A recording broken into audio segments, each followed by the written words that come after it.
नमस्कार। समाजवादी विचारधारा में आप सभी का मैं मनीष यादव स्वागत करता हूं। आज जो सबसे बड़ा मुद्दा है, लोग जानना चाह रहे हैं, लोग समझना चाह रहे हैं, एफपीओ होता क्या है। क्योंकि एफपीओ का नाम आज मार्केट में इतनी तेजी से उछल रहा है, लोग एफपीओ के बारे में जानना और समझना चाह रहे हैं। और वजह सिर्फ कौन? अडानी।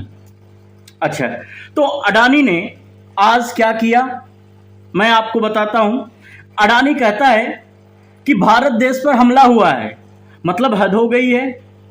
आप इतने बड़े भ्रष्टाचारी बन चुके हो, इतने बड़े भ्रष्टाचारी बन चुके हो कि उसकी कोई सीमा नहीं है। आपकी भ्रष्टाचार की वजह से आज आप दूसरे नंबर से 21वें 22वें नंबर पर दुनिया के सबसे अमीर व्यक्तियों में आ जाते हो। यह आपकी भ्रष्टाचार की देन है और आप कहते हो कि हमला हुआ है।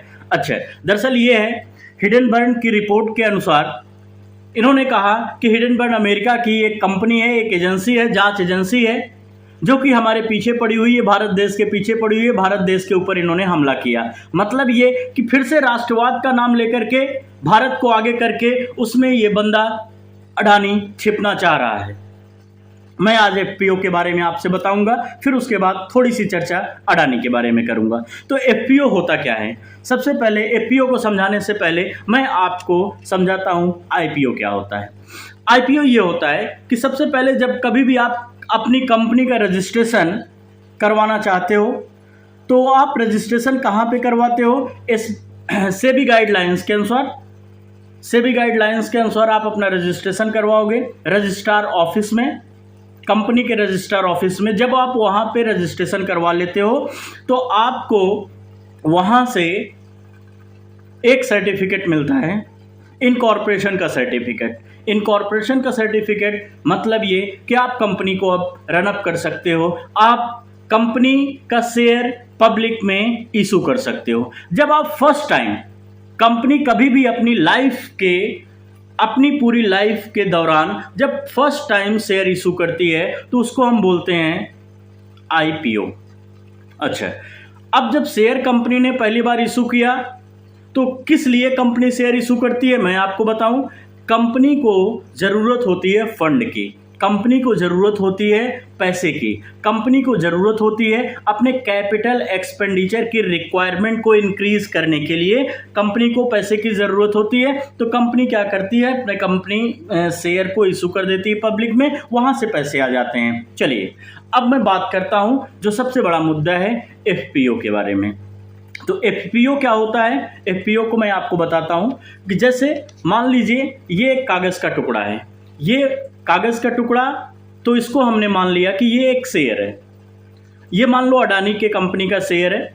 आपने क्या करना है? इस शेयर को, इस कागज के टुकड़े को लेना है। मान लो सपोज दैट ये 100 रुपए का है, तो अगर कोई भी बंदा, मान लो सपोज एक्स ने इस शेयर को ले लिया, तो जैसे ही एक्स ने इस शेयर को लिया तो अब इसकी वैल्यू कितनी थी? 100 रुपए। 100 रुपए किसको दे देगा?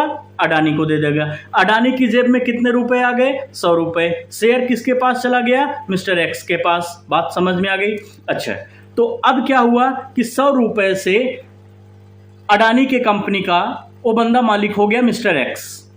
अब किसने शेयर लिया? एक्स ने लिया। पैसा किसको दिया? अडानी को। तो यही होता है जब कंपनी अपनी लाइफ में सेकंड टाइम शेयर इशू करती है। किस लिए सेकंड टाइम शेयर इशू करती है? तो उसको हम क्या बोलते हैं? Follow on public offer, FPO बोलते हैं। बात समझ में आ गई?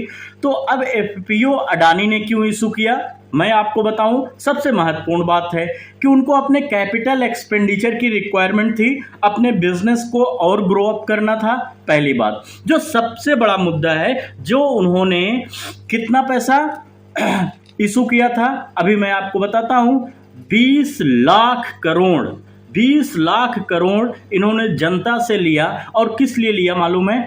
उनको जरूरत थी रीपेमेंट ऑफ लोन। जो उन्होंने लोन ले रखा था, लोन के लिए उनको रीपेमेंट करना था, बैंकों को उनको पैसा देना था।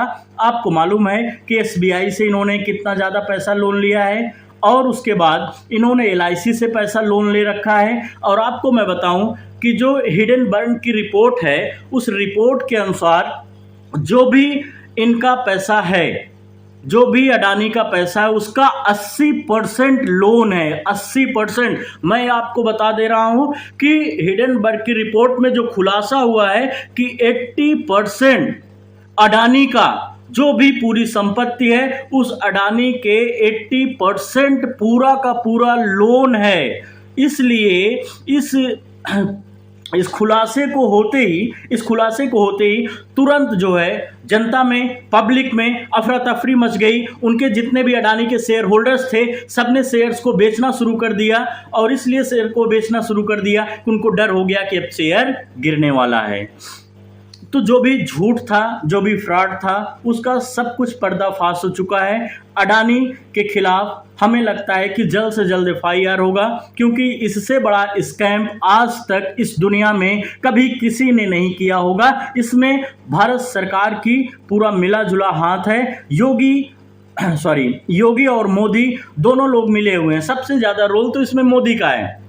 मोदी एक शब्द बोलना नहीं चाह रहे हैं अडानी के बारे में, एक शब्द नहीं बोलना चाह रहे हैं। आइए मैं आपको आपके सामने दिखाता हूं कि अडानी के जो शेयर्स हैं उसकी क्या डिटेल्स है। मैं उनके शेयर्स के बारे में बताना चाहता हूं। आपके स्क्रीन पे आ गया है, आप इसको देखिएगा। इन्होंने FPO इशू किया किस डेट को? 27 जनवरी को। 27 जनवरी को उन्होंने FPO को इशू किया और इशू डेट 27 जनवरी है। इनकी जो FPO की क्लोजिंग डेट होगी आप उसमें देखिएगा, मैं आपको दिखा रहा हूँ रेड कलर से, उसको मैंने डिनोट कर दिया है।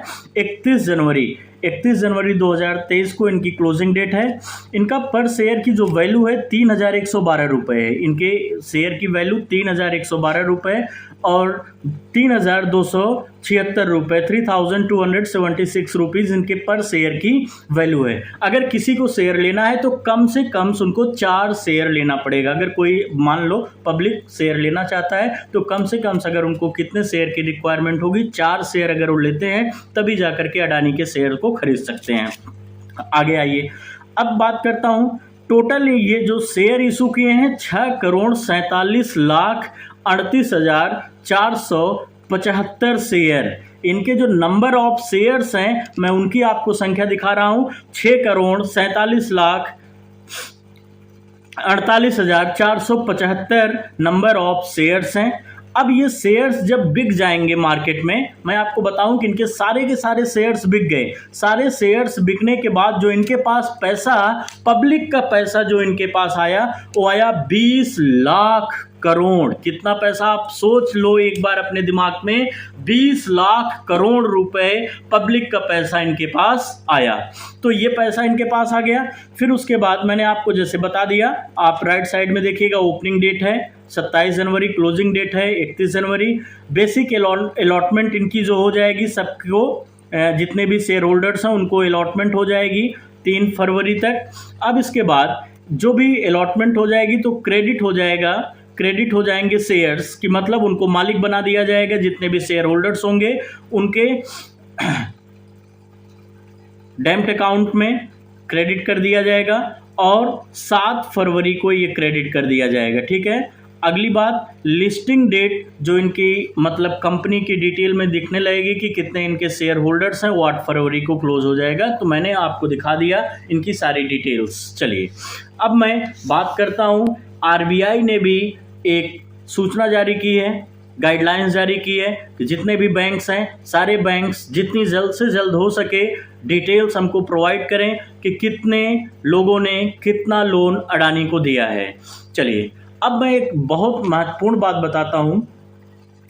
क्रेडिट स्विस ठीक है, कंपनी ने अडानी के बॉन्ड्स को जीरो कर दिया है। बॉन्ड्स का मतलब उसकी वैल्यू होती है, तो उसके बॉन्ड्स को अडानी ने क्या कर दिया है, क्रेडिट स्विस ने जीरो कर दिया है। तो इसका मतलब ये है कि अब अडानी को क्रेडिट स्विस से लोन नहीं मिल पाएगा, वहां से उनको पैसा नहीं मिल पाएगा। अगर मेरी बातें आप लोगों को समझ में आई हो तो मैं आप लोगों से लास्ट में एक यही अपील करना चाहूँगा। मैंने कोशिश किया कि आपको FPO समझा दूँ, IPO समझा दूँ, फिर मैं आपसे लास्ट में यही कोशिश करूँगा कि अडानी जैसे भ्रष्टाचारी को